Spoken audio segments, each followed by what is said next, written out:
Hey, how's it going? Today is 12th of July, Friday, and we are taking a look at the market, what kind of opportunities we can find. In today's video, as I mentioned previously, we're going to be taking a look at the housing, and it's something that was announced recently.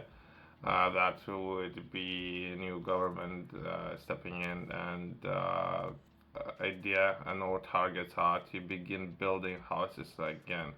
There's many ways of solving this particular problem. Perhaps optimize resources that UK has already, as well as build more and increase availability of housing on the market, right? So that would will have a massive impact on the current prices and many things for I don't know, it's 14 years or so that nobody have built on such a scale houses, right? So, but that will be what today's video is gonna be about, as well as we're gonna touch on other resources that might be available for other businesses. But since there's a lot of ground to cover, let's try to stick just to housing. But there's a lot of things that people would need to know, right? Let's take a look at some of the press releases and what we can find.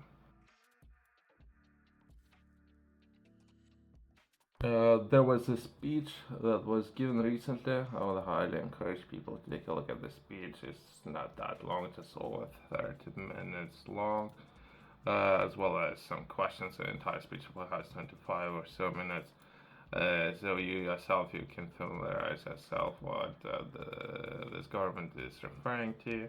But either way, let's take a look at some of those articles. I haven't read those articles and those published 1 day ago. That would be currently, Labour wants to build 1.5 million homes. How many will be council houses, right? As well as affordability, that's really a big issue. How it's gonna be built, how big of the houses, where it's gonna be built. So there's a lot of questions, right? As of now, the target massive houses, buildings, compared to smaller houses, right? But either way, so 1.5, and let's delve deeper into this article, as well as I would like to touch on a couple of things, something that's called green belt and where those houses would be built, right? So let's take a look at this article as well as touch on some of those locations, right?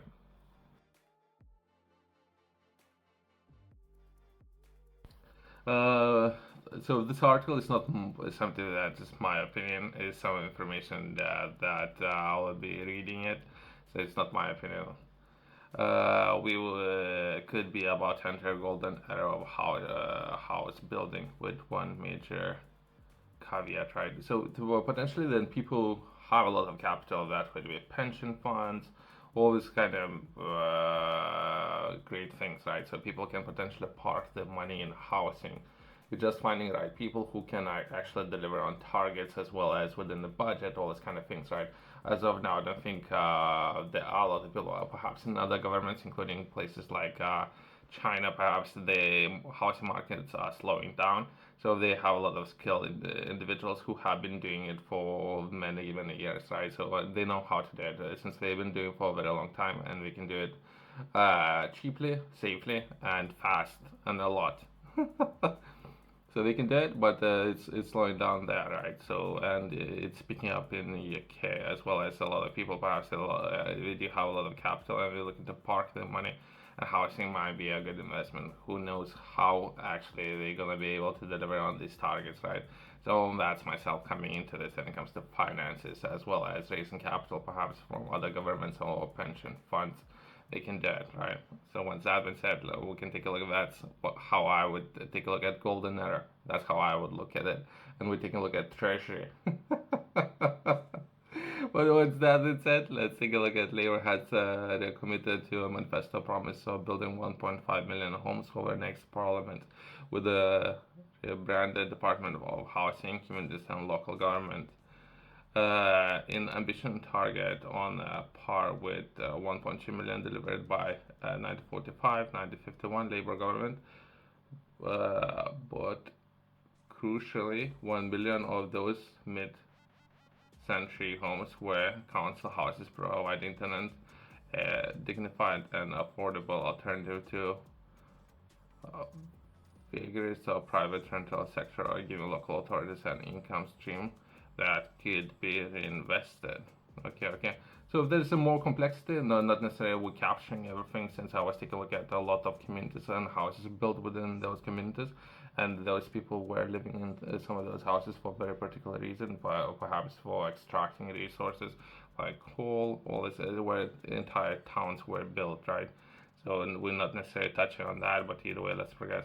These council homes were built with central government subsidies aimed at economic wreckage led by Second World War, but today cupboard in apparently even more bare chancellor, that is the name there, has confirmed those new homes will be permanently funded and delivered by a private sector. Since again, it's private sector, not necessarily government, where the capital will come from.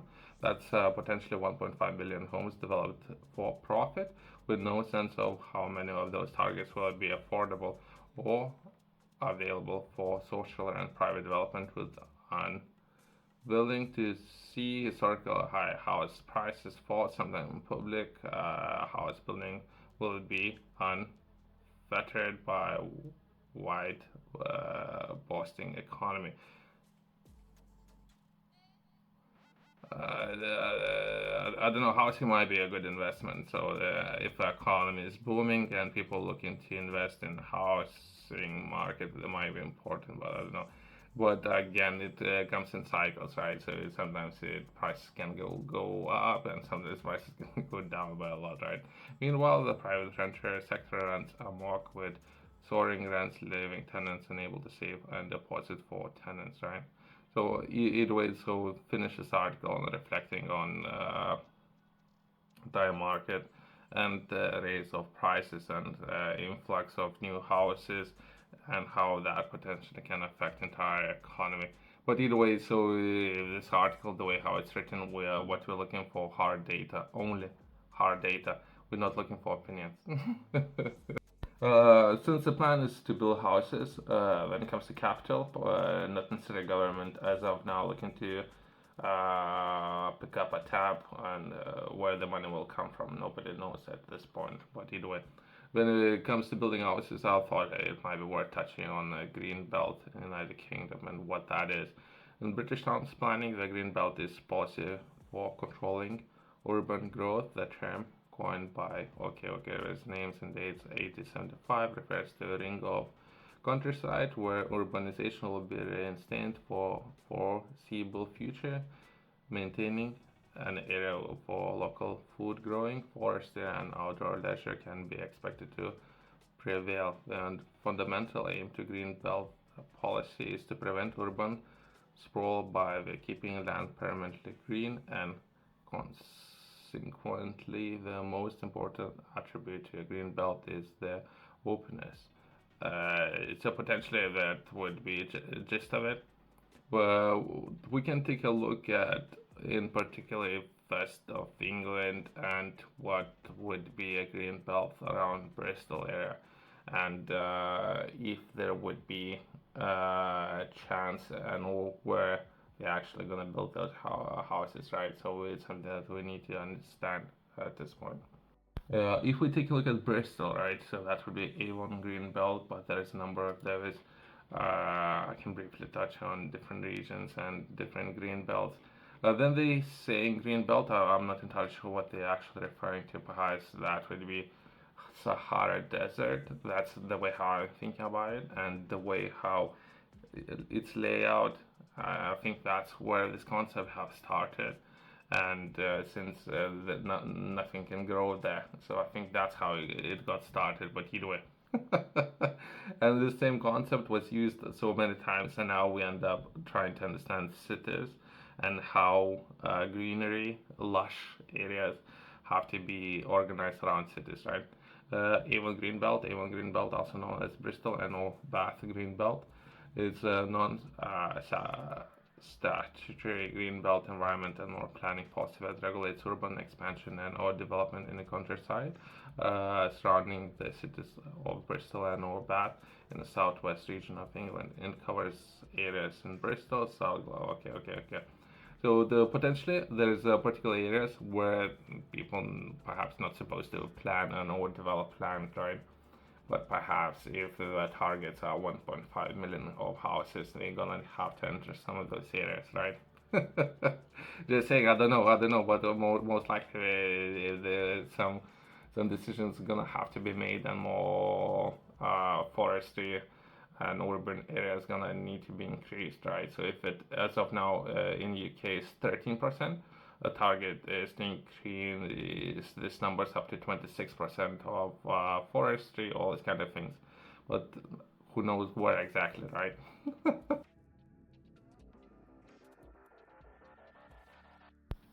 Since we're taking a look at how we can potentially build more houses and have more resources available, we can take a look at how we can optimize resources that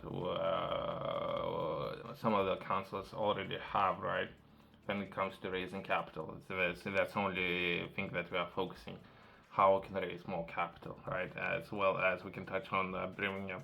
Every Birmingham City Council property sold at auction after broke authority, that's 2 million. So we can take a look at Birmingham. I think there's a lot of pain points within Birmingham area, and what opportunities are available when it comes to optimizing those resources. Every city council knows that already. That was just an example. I have taken a look at some of those councils. They have started doing a lot of work when it comes to a lot of properties that are currently not being used, starting from the city center, and they progressing to wider areas. I think it is some of the strategies that every city understands, knows, and looking to optimize to the best possible way. And there's a lot of laws that they're looking to introduce, including those if property is not being used and it's not being looked after. We're looking to increase taxes on some of those properties, million things, right? Or refurbish those properties, or reinvest in those properties to sell those properties. So when it comes to housing, there's a lot of work that is being done, as well as we can take a look at what's happening within Birmingham area. That would be just an example, and from there we can close this video. That would be some of those opportunities available. Some of those opportunities or emails that was sent to me, that would be community asset transfer. And in this case, we can take a look at Birmingham and what kind of assets Birmingham has available. On this list, I cannot see libraries. I think they do have access to a number of different libraries, but either way, as of now on the list, there's different health and or community centers. There's other areas in surrounding areas around Birmingham, but not necessarily just Birmingham, but either way. So that would be health center, community center, well-being hub. There's quite a few of those available, and people can or companies can express their interest into some of those properties and potentially manage those properties for a city, and city can collect taxes, right? And hopefully optimize their taxes and things that they're gonna be doing with those taxes, right? As well as there's consultation that's been taking place, and people can express their views of or what will be important, what will be a strategy for Birmingham City, and what they should do, what they should focus on, where their priorities should be. And I think there's a lot of consultations where you can express their views in writing and or actually speaking with the people. I think there's those available, but there's a date and time. Sometimes it can be 2 hours. There might be a lot of people taking part in those. So I thought I'll touch on it, and let's close on that. Thanks for watching. See you next one.